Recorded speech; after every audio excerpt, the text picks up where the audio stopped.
welcome to my channel Saakash Swapna. I am Priya, your commerce educator.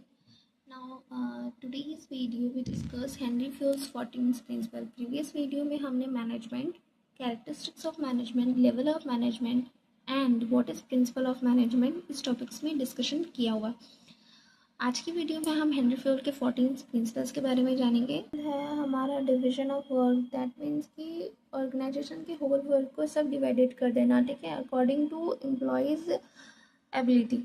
अगर employ अपने ability के according किसी काम को बार बार करता है और सिर्फ वही उस काम को करता है तो वो क्या होता है, उस काम में स्पेशलाइज हो जाता है, जिससे कि क्या उसकी एफिशिएंसी इंक्रीज़ होती है, उसकी स्पीड इंक्रीज़ होती है.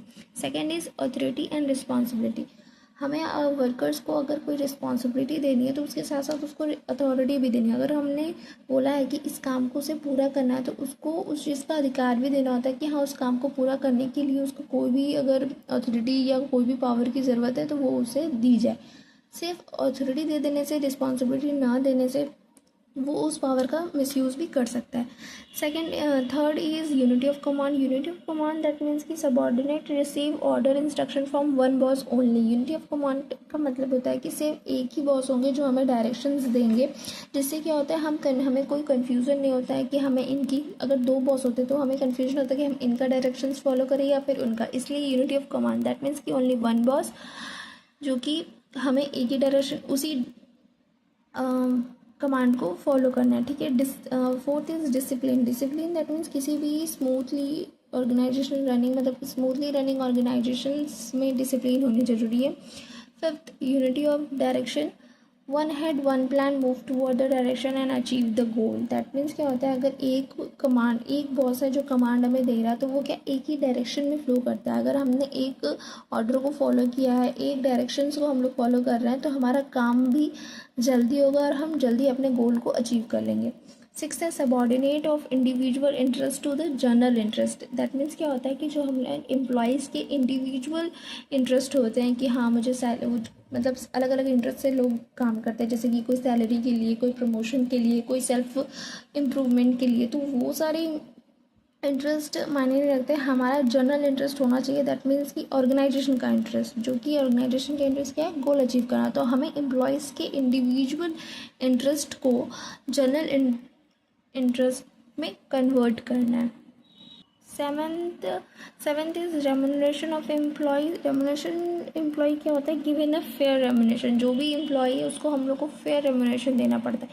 यानी कि एक ही फील्ड में अगर एक ही पोजीशन पे अगर दो एम्प्लॉय काम कर रहे हैं, कोई किसी चीज़ में स्पेशलाइज है और कोई किसी काम में, बट वो दोनों काम सेम ही है तो उन्हें दोनों के जो फीस होने चाहिए वो सेम ही होने चाहिए. ऐसा नहीं, पार्शलिटी नहीं होनी चाहिए कि हाँ इसको ज़्यादा मिल रहा है इससे ज़्यादा. इसलिए एक फेयर रेम्यूनरेशन होना चाहिए. Centralisation and decentralisation. Keep the authority important decision in their own hand and day to day decision give their employees और subordinate make a balance between them. Centralisation and decentralisation का मतलब क्या होता है कि किसी भी बड़े ऑर्गेनाइजेशंस में हर एक चीज़ सेंट्रलाइज नहीं हो सकती.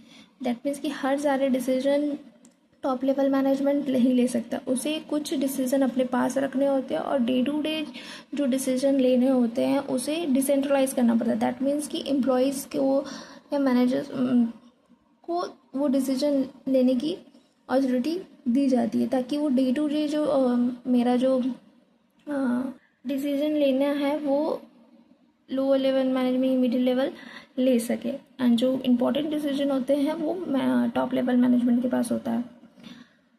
9 is scalar of chain because order and instruction follow from the top managers through the intermediate manager before reaching the lower level. In scalar chain that means क्या होता है कि टॉप लेवल से इंफॉर्मेशन और instructions जाते हैं lower level management through the middle level. मतलब कि एक चेन के थ्रू ही डिसीजंस या इंफॉर्मेशन या इंस्ट्रक्शंस फ्लो होता है. जैसे कि टॉप लेवल, उसके बाद मिडिल लेवल के पास वो इंस्ट्रक्शंस जाएंगे, देन वो लोअर लेवल मैनेजमेंट के पास पहुंचेंगे.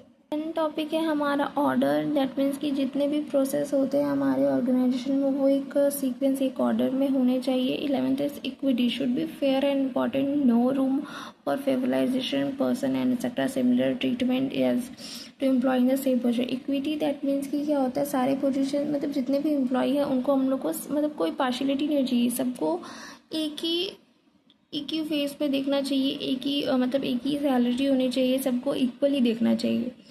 12th is stability of tenure, employee should be not be position and frequently. That means क्या होता है कि एम्प्लॉयज़ को ये स्टेबिलिटी का इंश्योर किया जाए। दैट मीन्स कि वो उनका वो जो जॉब है वो किसी को आप मतलब आज पोस्ट चेंज नहीं कर सकते, हमेशा स्टाफिंग मतलब हर हमेशा किसी भी एम्प्लॉय को अगर आप बार बार उसका पोजीशन चेंज करते रहेंगे, बार बार उसको दूसरे काम को लिए देते रहेंगे तो वो अपने काम में एफिशिएंटली नहीं हो पाएगा। दैट मीन्स उनको पता है कि आप मुझे कभी भी हटा सकते हो या फिर किसी भी दूसरे पोजीशन पे ले जा सकते हो।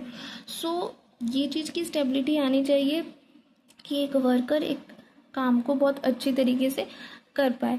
Third is initiative, freedom to propose to execute idea that improve the employee and interest encourage to develop. Initiative मतलब क्या होता है कि एक फ्रीडम देनी चाहिए कि हाँ आप भी एम्प्लॉयज़ को कि आप भी अपने पर्पस, अपने आइडियाज़ को बढ़ाओ, उनके आइडियाज़ को फॉलो हम लोग करें। और इनसे आज की वीडियो में बस इतना ही। आगे की वीडियोस देखने के लिए चैनल को लाइक एंड सब्सक्राइब करें। Thank you.